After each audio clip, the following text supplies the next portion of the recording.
It's a great pleasure to have a conversation with Julian Hunt, who I haven't had a conversation with for about 58 years, since we were both boys together at the Dragon. So, Julian, I always start by asking when and where you were born.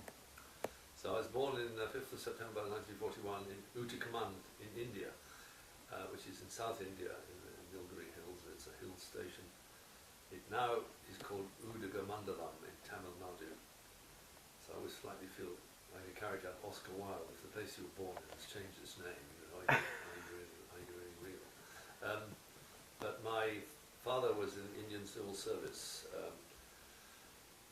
He was a district officer in various areas of South India, but he actually, I was born there in the hill station as the British often went up there in the summer to Anban and Bailey, because it was nice weather there. At other times, we lived in other parts of South India until 1947, when I returned, my father returned with the Indian independence. And we had quite a lot of sort of dramas there, and one of the ones I always remember was being with my brother and seeing two villagers bringing in a dead tiger on and carried on a big pole between them. And, how old were you then? Really? 4. But the main thing about it, which even connects to the Dragon School, is that I developed a tremendous fear of people having their faces painted, because when we were in India, we very often saw these naked men, sort of holy men, walking down the street. I remember vividly these people walking on the paths in the hill station, covered in garish colours and with all their faces painted. And I was obviously very frightened by this, because I think I got the sense of fear from my mother. Well, that's what she explained to me. And so I was a very fearful boy, and very frightened, and by big noises or people being painted. So even at the Dragon School, later on, when the boys put makeup on for the play, I had to walk around the playground with my hand over my face, because I was so frightened.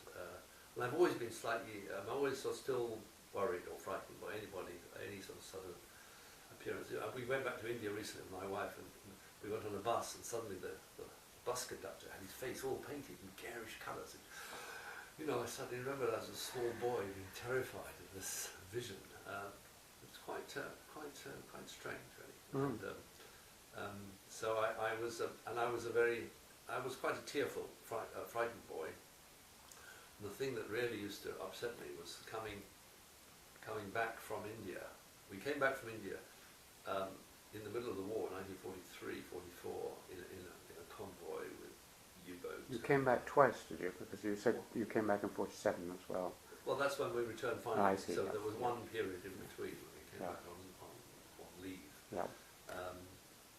And still there were U-boats and convoys on deck and wearing lifebelts.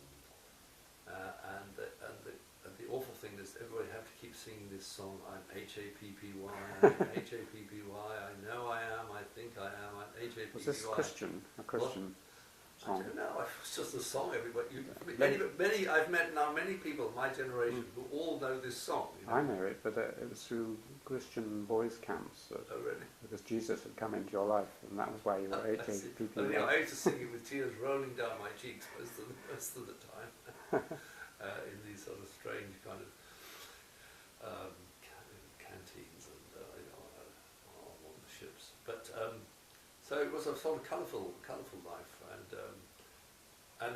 there were many times when I was frightened people didn't come. But on the other hand, on Christmas Day we always had the snake charmer came, and we had the cobra doing his thing on the drawing room floor, and we had buffaloes in the garden. My father used to chase them away. It was all sort of lots of high drama in that way, and my mother used to find it very, very. She found the heat very difficult, and she was terribly, terribly angry. And she used to spend hot afternoons trying to teach me to read. And the word that I really got stuck on was the. And so it was one very hot afternoon in which I just kept getting stuck when we got to the. And obviously it was a sort of blockage, and I just had to be put away in some So it was, it was quite, it wasn't, it was a very sort of... Did you have an ayah? Oh, we had an ayah, that's right, yes. And one of the things my brother and I did very naughtily was to take the ayah's soap and throw it down in the bathroom and then turn the bathroom into a skating rink. I don't know why we knew about a skating rink in India. We created this marvellous slidey, sloppy surface where we skidded around. So it was. I couldn't say that we got to know many at all young Indian boys of our own age. It was all a very kind of, the only Indians we met were ayahs and bearers and chauffeurs, and the person who brought the milk to the back door was bringing a cow, and we milked and it was milked and so on. So it was very much we were living the colonial life really. And we had many good friends, But perhaps the most frightening kind of event of all, which was rather amusing because I now met the woman whose father organised this, was Christmas Day of, I think, 1945, 46, in Madras, where we then lived, which is now called Chennai. So we all went to this Christmas party on the beach, and Father Christmas arrived, but Father Christmas arrived in a landing craft through the waves. So it is still absolutely vivid in my mind, this figure in this red Father Christmas costume standing in a landing craft, coming through the surf. I just thought this was the most frightening thing, and I ran. I ran, but for half a mile away. This was the most awful apparition I could possibly imagine. Everybody else thought this was fantastic.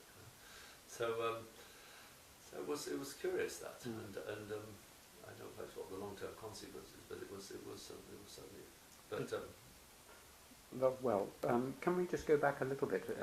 Sometimes people are, I don't know whether you were looked after as I was by your grandparents, but grandparents sometimes have quite a lot of influence. Did you know your grandparents? Well, this was later, because when we came back to England in 1947, we lived in Oxford, and I lived close by to my mother's parents, and he was called Maxwell Garnett, and they were very influential. So Maxwell Garnett was a scientist, so this was one of the first time I met a sort of scientist, another important one, and he was a fellow. He was a fellow of Trinity, and he'd written important papers on mathematics.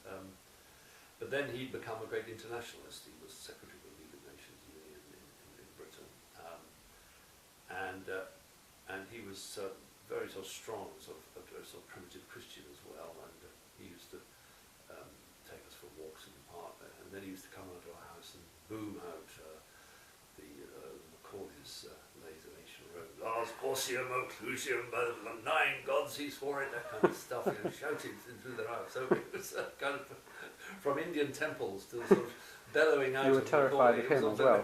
Fairly, yes. And he did these terrible sort of grandfatherly tricks of putting 2 pennies in his 2 eyes, and then dropping them. It was so, and then at Christmas, it was even worse. Having left the temples of India, then we had sort of 4 Father Christmases arrive in Oxford. Oh, I just ran and was terrified. It was. Where were you living in Oxford? So we were living in Park Town, which is quite near the Dragon School, yeah. and my grandparents. Interesting enough, but they used their basement because they had a down garage, a big house, as the sort of communal canteen. So we all used to eat in this sort of communal canteen, and we put in all our ration books. It was a sort of communal living of the 40s was carried on. So when we returned then, but I also spent a lot of time seeing my other grandparents. So my grandfather's, my father's father lived in Woodstock Road, and what was he? And he'd been the chief inspector of schools in Oxford. But later on in my life, when I was at the Dragon School, I was a boarder there at the time, because my father then, having returned to Britain really for only about a year, he then joined the British Foreign, which is what is called the Commonwealth Relations Office. So he then went off to Pakistan, and I was looked after. My brother looked after by a sort of a nurse, kind of guardian us, but we were next to my grandparents, so we spent a lot of time with my grandparents. So in fact, I would say I was brought up more by my grandparents perhaps than my parents. So on the one hand, I had this extraordinary stuff about Macaulay and mathematics and sailing with my mother's father, and on my other side, we had this extraordinary experience of my grandfather, Hunt, who'd been a prisoner in the First World War, but was a great lover of German and many things German. Both my grandparents were great love of German, as of course all the people of that generation were. Before the First World War, they all went to Germany, and Germany was their sort of great mecca of civilization and lifestyle. In fact, my great-grandfather had been to Munich in the late part of the last century to do medicine, and that's where my grandfather on that side grew up. So because he'd been a prisoner of war in the First World War, one of the things he did was to invite German prisoners of war who were not at Oxford to come for Sunday tea. So we used to have these German prisoners of war, who still remained in these camps after the war was over. And they used to play kind of battleships and submarines, which is a tactless kind of thing to do. So it was therefore a very broadening experience, and we taught all sorts of stories and histories about life. And he used to go down to the Oxford prison 2 or 3 times a week as a prison visitor, and then come back and tell us boys about all these people. So I think it was a very broadening experience in a way. It wasn't all politics, but we were being told about a very broad world of experience and how the world had changed. And my grandfather, my other grandfather, Maxwell Garney, when he wasn't telling us about Macaulay and the battle, and Rayford's and the Battle of Waterloo, would be telling us in intricate detail about all the different 27 countries created by the Treaty of Versailles, and maps on the wall and all sorts of. So it was sort of very broad experience, and I think very few children have that at an early stage. Some of them can get it later, but I think if you do have this international introductions and how the world is what it is through personal experiences and what people have done, I think gives you a terrific basis for then understanding the world as you grow up. If you learn all about it later on, as some people do, it's never quite the same thing as I think having this depth early on. I felt I'm grateful for that, really. Can you, your mother went with your father on these Commonwealth missions? She went there for some of the time, and she stayed back. She stayed back. Did you? I've had an absolute parallel to you, even down to coming back in '47, and I've always felt that having parents who left you for say 2 years or so, as with Kipling, had a deep effect on me in one way or another. Do you think that was the case with you? Did you feel left or upset about suddenly them disappearing for a long period? Well, it's funny to say that, but it didn't a lot. I suppose because you were brought up in India, so much of the time you were actually being looked after by other people. So then being back in England, they looked after other people, was sort of more of the same in a way.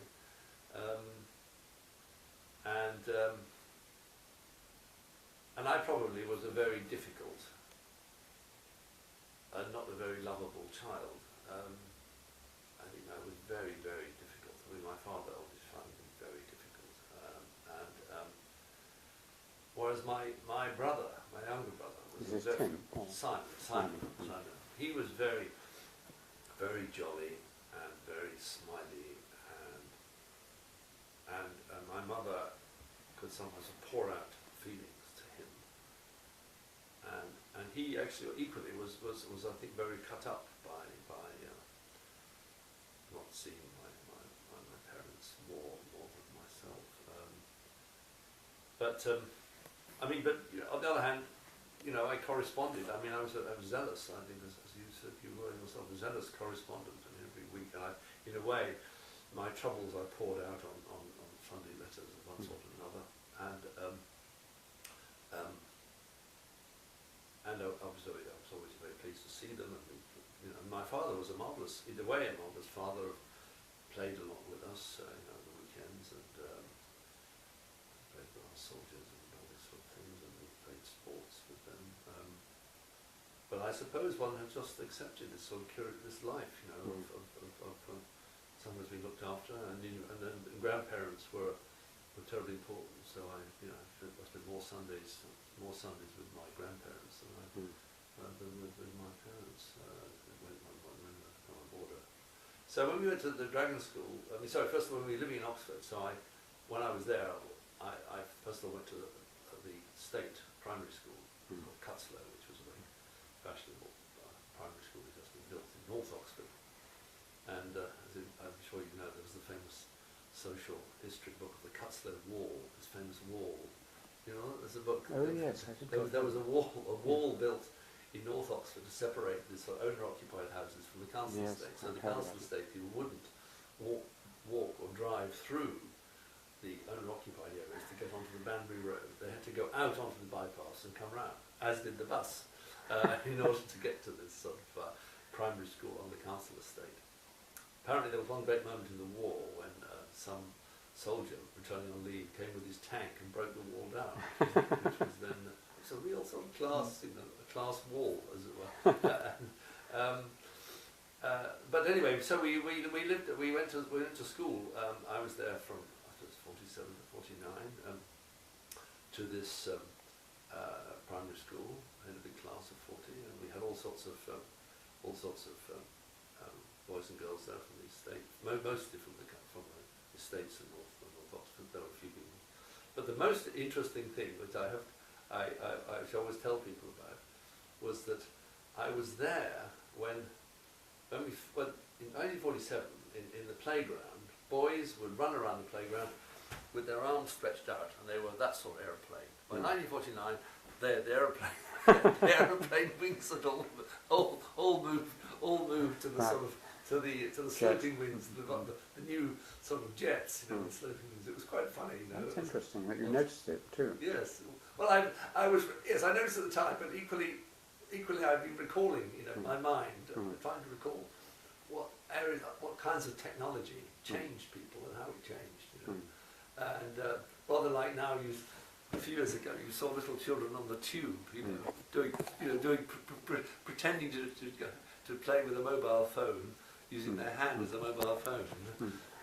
So children sort of quickly pick up on technology and it enters their games, and it was quite even at that stage. I mean, talking of games and so on, this is up to the age of 8 or so before you went to the Dragon. Do you remember any hobbies or activities you were particularly keen on? Well, I was already, I mean, you know, building bricks and trains and so on. And to have my mathematical grandfather, as a fellow of Trinity, building these unbelievable bricks, spans of old-fashioned Victorian bricks, chunks of rectangular wood, you know. And then by very clever balancing, he could span about 5 feet, you know, by putting weights on one side. So it was just sort of magic, you know. And so I think my interest in sort of mathematics and science was very much connected to all these experiences. And engineering, obviously. And engineering, yes. And so in the holidays, my mother's parents had this place in the Isle of Wight with canoes and sailing boats, and we went there for holidays.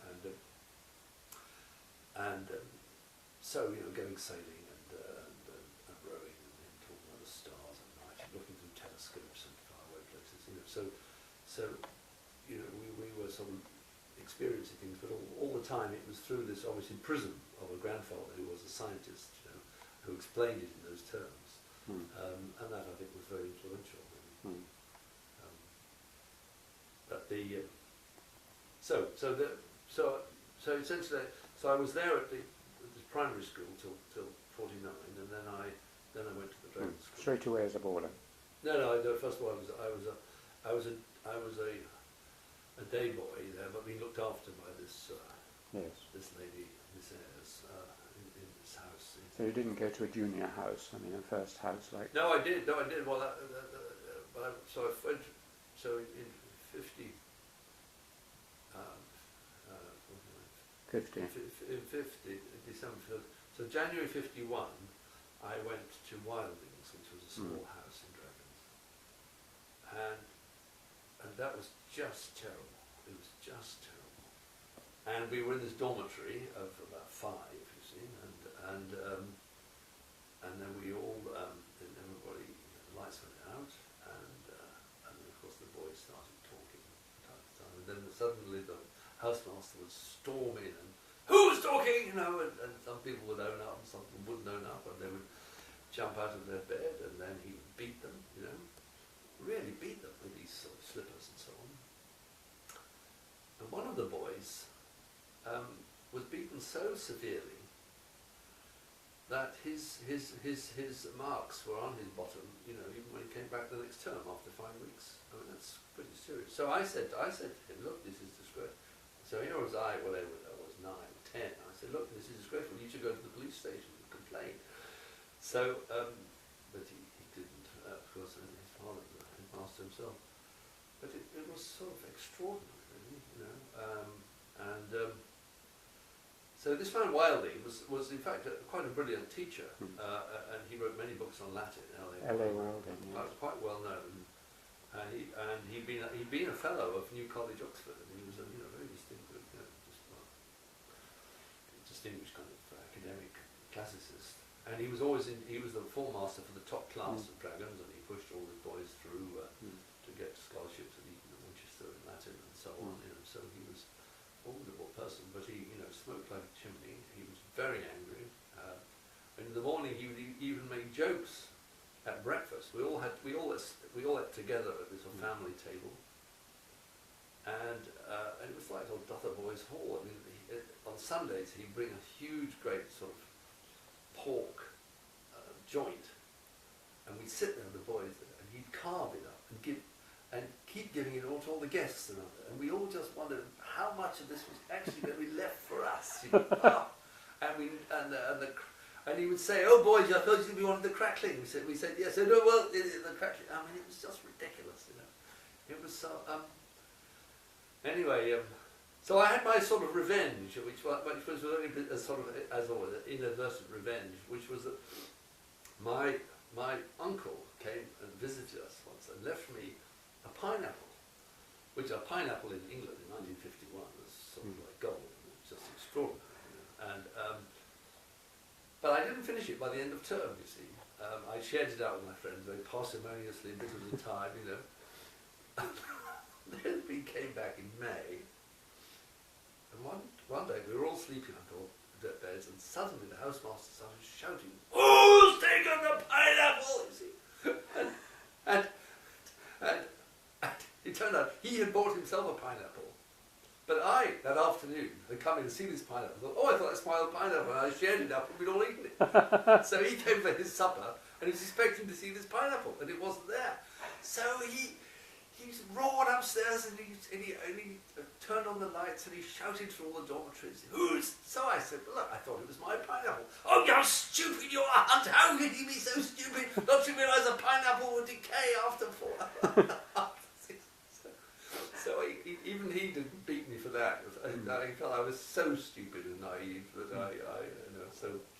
Did you have any, what they call in the army, I think, hazing? In other words, I mean, that's the one thing I remember about plumbers, was the boys who were already there, putting you through various tricks to terrify you. Yeah, absolutely. Yeah. So no, there was a good deal of that, and so there was a sort of a war between 2 or 3. One of them was this friend of mine who was severely beaten by the housemaster, and he and I would sort of declare a sort of a war on the others, and I would, you know, the war would continue sort of 24 hours a day down at the Dragons. If I saw somebody from the other side who was nasty to us, we'd go around and we'd jump on them. And I was quite big, and so I kept my end up. I mean, it was, you know, so nobody beat me up, but I mean, it was extraordinary.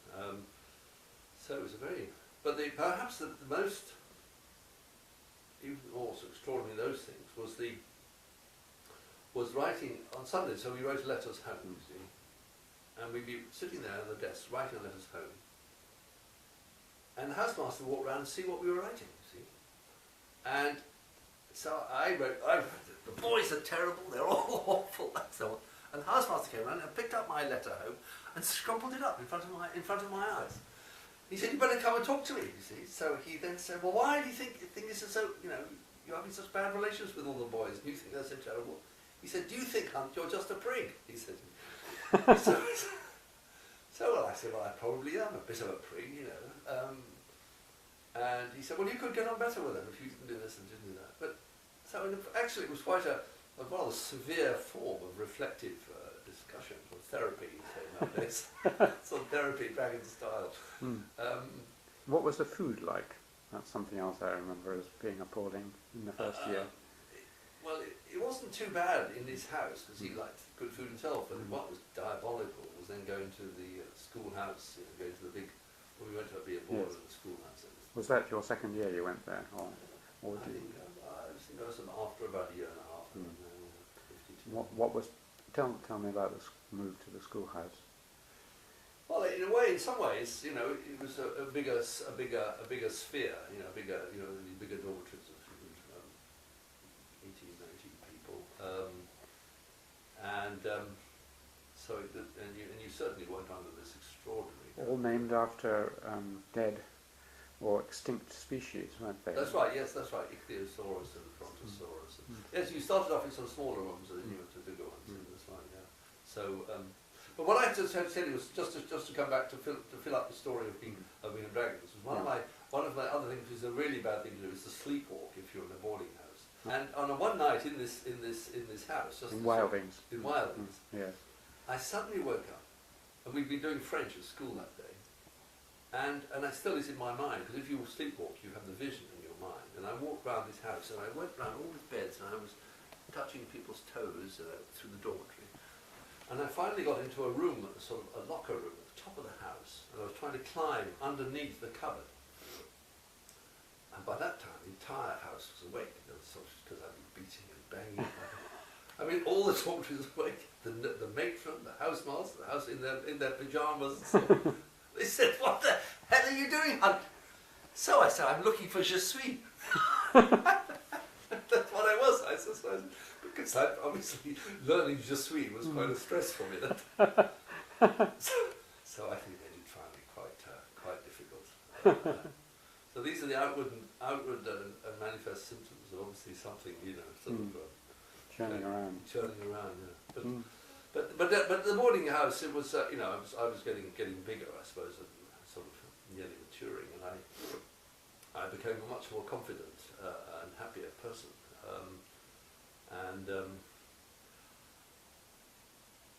Do you remember both the in school and in sport, and I was by the time I got 11, 12, and 13, I began to feel sort of more successful. I found friends. I sort of enjoyed sort of funny competitive world, marbles, and all those things I wanted. So it was really a sort of a really difficult passage, that one, of going through and then being at war with many of my friends in this, or my colleagues in this house.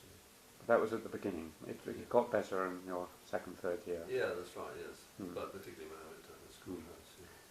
I mean, just tell me one or two, for me, things like skating on the ice rink in front of the schoolhouse, or special memories of. Well, no, that was a very special time when all the boys were given these sort of skates. We put on these funny little cricket boots that we had, and we skated there, and the masters sprayed the lawn. And we did that. But equally, I mean, that was. But what I recall in a way as being kind of more extraordinary was going and skating on Port Meadow when that flooded, and you sort of skated for mile after mile over these frozen, flooded fields or towards Woolcott. It was quite magical for me, and but it was very cold, and I do remember getting feeling just unbelievably sort of cold when coming back, and being bitter about that. But and of course in the summer, you know, rushing down sort of naked, literally naked, you know, over the fields to the river and jumping and swimming, and then having these swimming tests. Clothes tests. The clothes tests, and I don't know whether you remember being taught to swim on this sort of extraordinary kind of belt and a rope, you know, and one of the people who was in charge, each of there were these funny landing stages along the river there, and the masters held you there and walked you up and down. And if you were with a particularly cruel and angry master, Tubby Haig, who'd been in the First World War, he used to stamp on people's fingers if they put their fingers out of the. It's terrible. I mean, one of the curious things I've noticed is through my life, you see, and I was able to tell from I recall a lot of bad stories all the time about people being cruel, and I would always find the boys who had something cruel done to them, and I would try to talk to them and understand it. I was sort of on, I don't know, look out for it, but I was very conscious of that. And the moment it happened, then I was sort of very angry for them, and so there were, you know, things like that, and it was. I mean, in the school, I mean, in the classrooms, I mean, you know, masters would regularly throw these quite heavy-duty board erasers, you know, or rubbers, as we say, you know, at your head.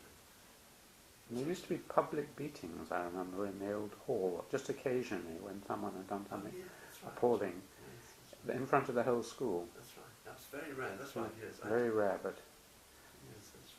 And boxing, you see, you know, I mean, I've mentioned the First World War, but I have not mentioned until now the Boer War, because it just in order to complete the last century, because we were taught. So I was taught by several masters who taught my father the dragons my father was at the dragon school in the late 20s. And so, for example, Jakes, who taught us, brilliant teacher. I mean, I always remember how Jakes taught us the indirect speech. So the boy had to go. The boy, you know, had to go out of the room, and then he came into the room. He said, and the master said to him, you know, what did Caesar do? He said, the boy said, Caesar pitched camp. And then they asked the class, what did he say? He said that Caesar had pitched camp. So therefore one always remembered, you know, indirect speech while this boy going out of the class and into the class. Dragons did a lot of this business of very physical teaching, you know, and we learned mathematics by slamming our desks down, you know, on various occasions. But anyway, to return to, so some of these teachers, you know, had been teaching there since 1960, since after the First World War. But this man, who's called the Infernal Colonel Pernell, he did PE, physical education, and he'd been a sergeant in the army in the Boer War, and he taught boxing. One of the, I did this very briefly, and so we distributed these boxing gloves, and we started doing all this sort of thing, and I reduced one boy I was boxing to tears. So Colonel said, "Come on, he's crying. In you go, left, right, left, right." I said, "I'm not doing this, you know." It's terrible. And dear, anyway. So talking of other kind of similar things to boxing in another way, were you a devotee of the dancing? Do you remember we used to dance with other little boys? Other little boys, that's right. And this man called Retty, Mr. Retty, used to run the band from the Linton Lodge Hotel. Yeah, that's right. That was rather extraordinary. My brother broke his finger in the dance because one of the key moments of the dragon dance, you know, so-called the dance, was that he did the gallop, and the gallop, which is long since I think departed from most dance routines, was the most favourite of the dragons. And then there was the business of what's called the pile-up. So somebody more or less deliberately crashed, and then the entire sort of people all piled on top of him. My brother was in the bottom, but he broke his finger, so, you know, it was dangerous stuff, you know. And then sometimes we had these girls came up from Wychwood School. Yes. But we did learn. I mean, I went on learned the waltz and the kind of military two-step and all these sort of things. Instead, it was really very useful when I went to Poland once on a conference, and I and I found all these Polish girls who actually knew the polka, and that was the last, I think the first and last time I've ever really, outside the Dragon School, really done the polka, which was sort of something they still do in Poland. Who were the other teachers? You mentioned Jacko. Were there any other teachers who particularly... Oh, well, the other man who I really, really liked was a man called Hicks. He had a house next to yours, Plumbers, and F.E. Hicks. And he had a boat which he moored on the Charwell, at the end of the playing fields. And so he believed in using mathematics to teach you navigation. So we had to really think trigonometry was useful when he would explain how, when he was sailing his boat, he wanted to know where he was by taking two angles from two spots on the land, two church towers or a cliff, and then from the map he could work out where he was. And so he was a brilliant teacher, and he also, of course, he'd been a prisoner in the Second World War. He'd been with the Oxford Bucks, and they were all captured in Dunkirk, and he spent 5 years. So you were, I mean, I mentioned this, the wars, because I just, not so many people, but one was brought up with this tremendous memories and group memories of all these elderly, so many of the people we were dealing with had these extraordinary experiences, and they weren't bitter about it, but it how was it? It's difficult to say, but you felt in a way I suppose one partly felt we were fortunate. We were where we were because of these people's contributions and experiences, and I guess I've always felt that in my own life. One of the things that the Dragon specialised, or thought it was special about, was the way we addressed the masters. If you remember, we called them by their nicknames, right. Gov and Jacko and things like this, and it was meant to partly to make them into kind of older brothers rather than enemies, certainly out of class. Did that strike you, or has it struck you as an odd thing? Well, no, I thought that was a lovely thing, and some of them were, one was very friendly with them, and you could sort of ask them all sorts of things. But it was a sort of, I didn't fall for it quite as much as it was, because the same man who would call you putty nose, the next day he'd be throwing a piece of board rubber at you, and you couldn't, if you picked it up, throw it back again, and it would obviously not be a good idea. So I was slightly queried, the kind of the relationship, because it is very difficult to maintain discipline and do that. And on the whole, the Dragon was a disciplined place, and but I think because I am suspicious or concerned, I felt that there was a peculiarity in that, and I felt it was an awkwardness, as it were, about us, that we were pretending things that were difficult. And then the same master whom you were saying Gov to, then they would come in, they would be on dormitory duty, and they would come in and they'd beat the boys and so on. So it was, but anyway, it sort of worked for that period, and all I can say is the masters were extremely kindly to people, and one of the most remarkable things was that when I left Dragons, my last term, sort of term and a half of Dragons, I was beginning to be very ill, and although I was head of house, I had the most acute pains in my arm, and this was in fact an incipient tumour developing on my spine, which materialised later when I was, of course, but when I left Dragons, and then I was in hospital for 6 weeks in London, in a very awful situation. The Dragon Masters came to see me and so on. It was just extraordinary, really. And it was very special. So it was. But the kind of thing. The other thing about Dragons was that it was a school that made people very ambitious. It was interesting. We had a famous half holiday or whole holiday when Gateskill became Chancellor in 1952 or something like that. Oh, it must have been 51. That's right, yeah, because of the Labour government. and he was an old dragon, so this was a great moment. And I think that's sort of it was interesting. Here was a person from our school who reached this high point, and we talked about it.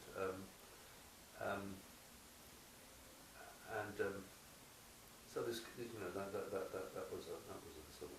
And the other thing I was going to say about scholarships. I mean, if you were in the scholarship form in Upper One, Wilding would say, "My God, Hunt, this bit of prose you wouldn't get as far as Didcot." He said.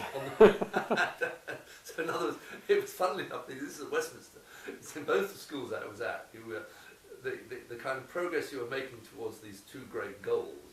Dragons was to become the top scholar at Winchester or Eton, and I was a long way from that. And when I was at Westminster, was to get into Cambridge or Oxford, and therefore your progress was entirely judged as to how many, in terms of where you progressed on the railway line from your school towards this sort of great academic goal. It was terribly sort of British of that time, and so a really good piece of work. My goodness me, you might have got to Reading West by now. You were, I mean, one of the highlights for many people, including myself, were dramatics, either of Shakespeare plays, which I was never in, or Gilbert and Sullivan. Were you in any of those? No, I wasn't. No. I remember you were in one, but no, I was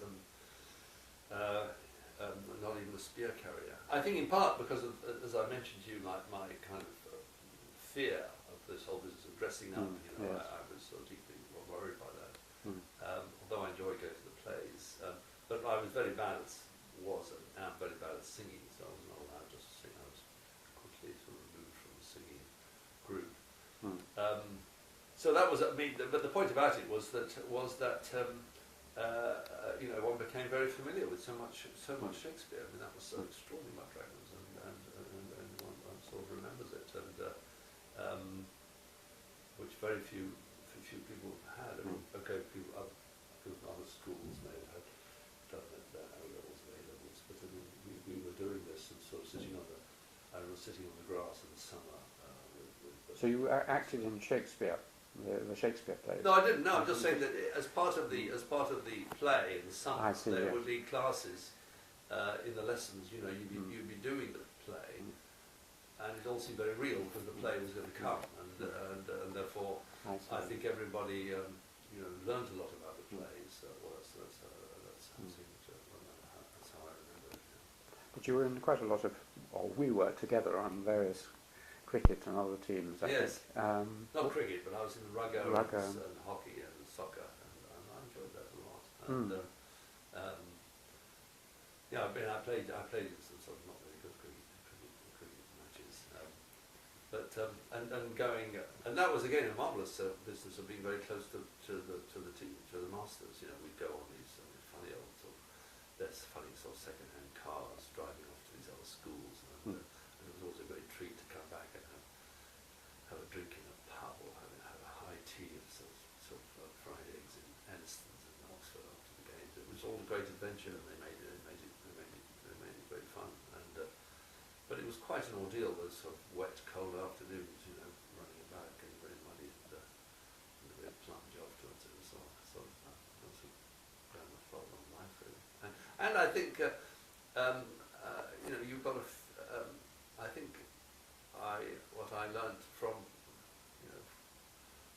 that, perhaps more than anything else, was the extraordinary sense of achievement of doing things in a group, really, and the pleasure of doing things in a group, which to me has always been almost greater than doing things individually. So group success is a very pleasurable experience, a different sort of experience.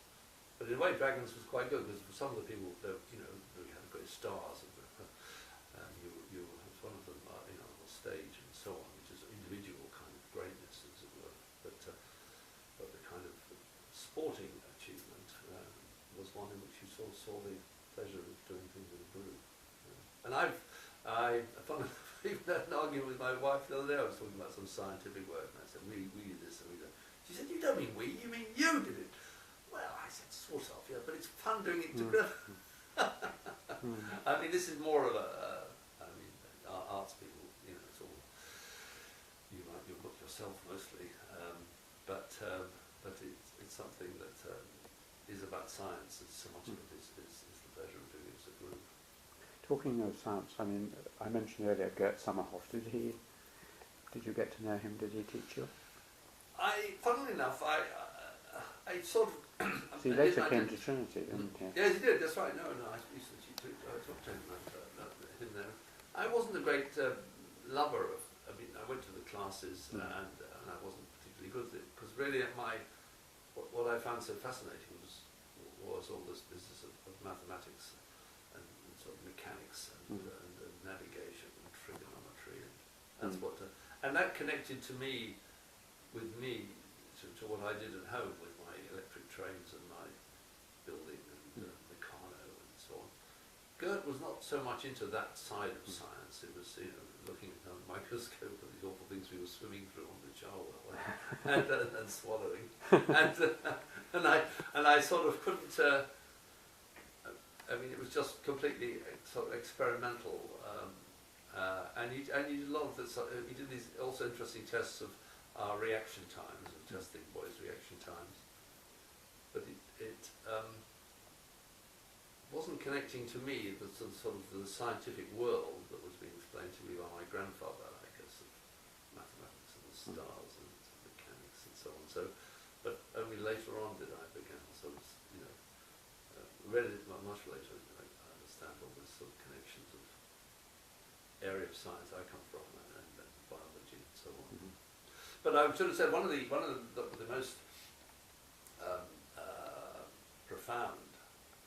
more profound experiences was the fact that for 2 holidays when my parents again were away in South Africa, in Italy, I went to stay with a great uncle in Scotland, and he's arguably one of the most you probably kings don't recognise this, but one of his most important kings scientists of the last century, called Lewis Richardson, and Lewis Richardson then he did science here in Kings in 1904 or 5, but then he used to go. He met my great uncle who was killed in the First World War, was Stuart Guide, as did a famous scientist in King and Trinity called G.I. Taylor. They always used to go to the Isle of Wight, in the same sort of place where my grandparents are. And then Lewis Richardson married my great aunt, and that's why he was in our family. Why he's very famous is because he sort of invented kinds of mathematics that use in weather forecasting. He wrote the first book on how you do mathematics and sort of weather forecasting, and then he switched and he applied mathematics to the study of war and psychology and so on. Extraordinary man. So we stayed with him, and suddenly we saw this. We stayed with this man. So he continued to be kind of experimental and very innovative science to the end. I mean, he invented fractals, for example, and people still talk about in scientific circles and the things he was doing. At the time I was there as a boy, where he would throw all these parsnips into the lake in Scotland and see how rapidly it moved apart and form sort of relative diffusion. And so we stayed with this man. So I was 11 or something, and my brother was there, so he was 10. And he said we were going to go down to the village shop to get some paint to paint his house. But before we did that, we had to do an experiment to see what sort of paint it was. So he brought some samples back, and then he had a little chemical lab and started pouring some sulfuric acid in. Some of these paints sort of withstood this chemical onslaught. Others sort of started bubbling and filled the whole house in this terrible fumes. And it was just sort of magic. It was extraordinary. And every morning he used to get up, and he would be taking notes from the radio. And I said, "Why are you doing that?" He said, "Well, you can't believe anything reading newspapers, can you? You've got to believe the BBC." And it was sort of quite something to be sort of told by somebody that a lot of things you're being told are completely misleading, and you want to be very careful. And the point about him was that, so many things he did were things that people all believed, like they knew the length of the frontier of a country. They didn't, because it depends on how closely you measure it. You're going Fractals, to fractals, exactly. So he didn't believe anything until he'd sort of done it. So this was an extraordinary vision.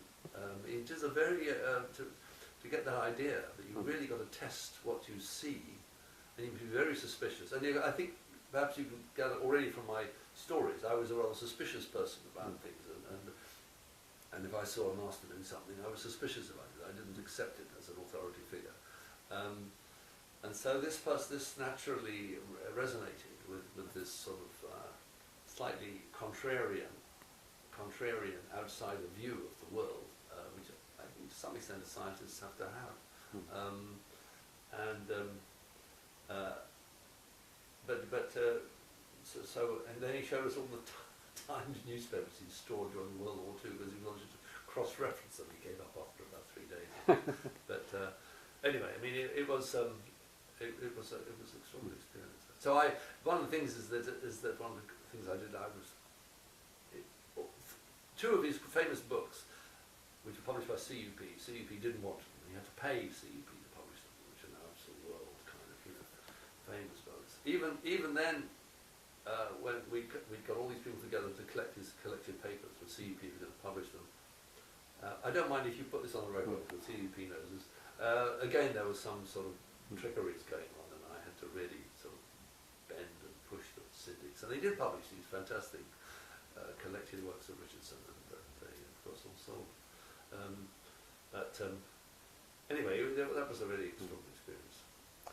Two absolutely final questions about the dragon. One was, I've got this memory of a little boy there. I think his name may have been Collins. That's right, yes, sir.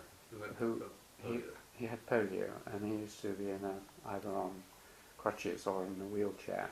And I seem to remember he was bullied somewhat. I mean, later on, not so much, but I seem to remember people used to taunt him because he couldn't chase after them and so on. I'm sure I was implicit in this. Do you remember that? Yeah, no, I mean, it was very uncomfortable with him. I mean, he wasn't treated well, and he reacted, of course, to that.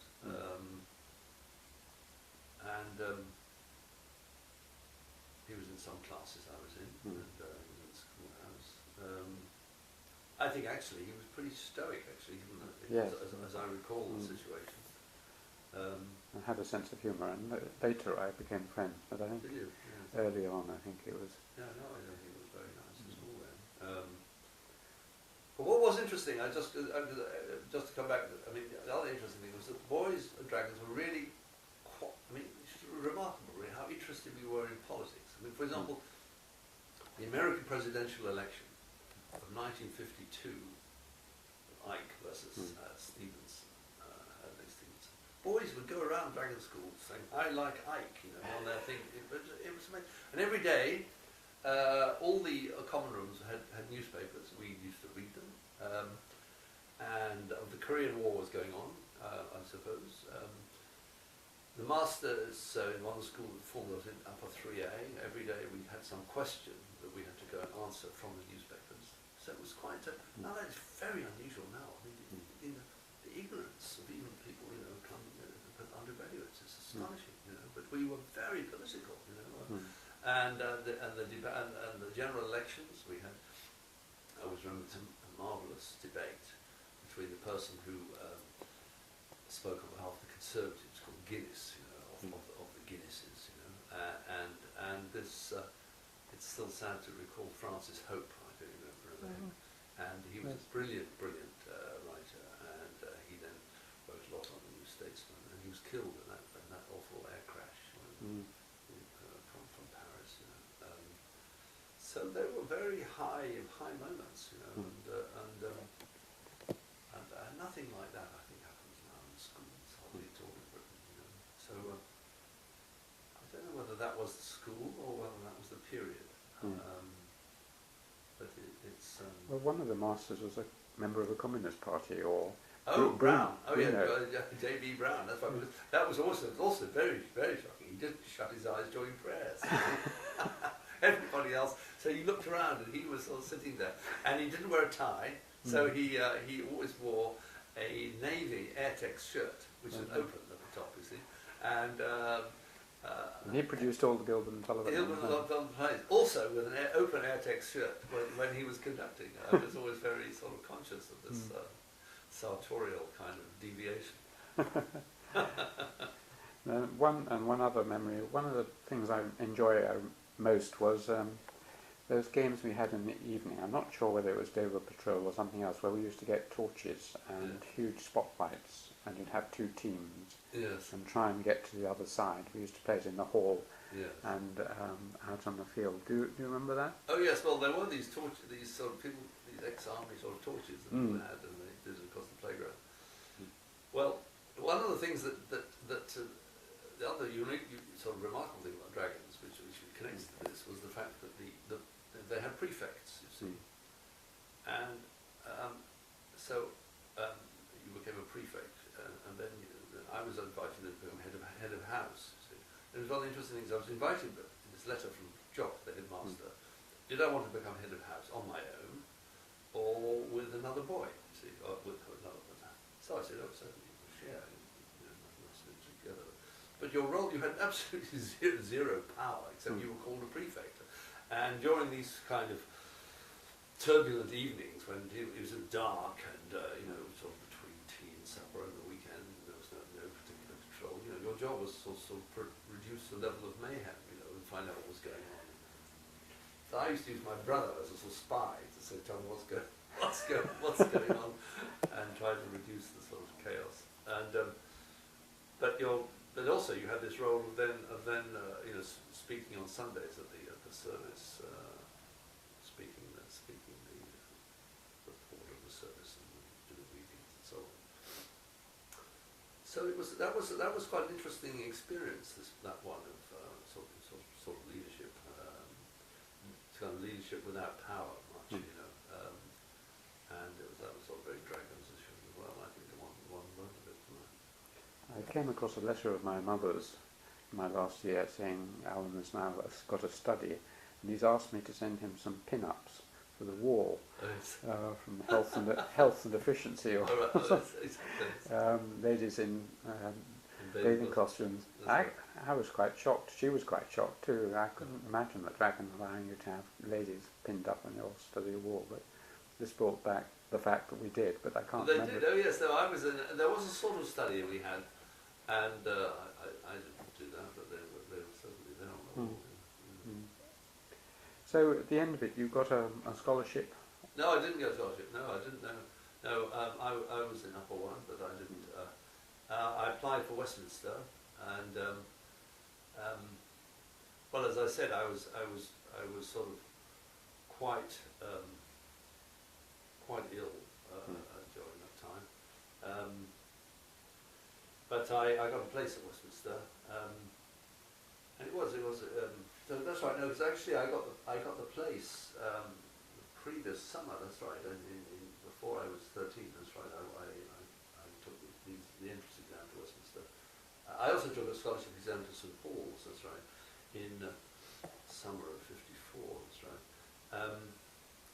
I didn't get a scholarship at St Paul's. I got entrance at Westminster. I took the scholarship, and but they were very formidable exams. And what was so extraordinary was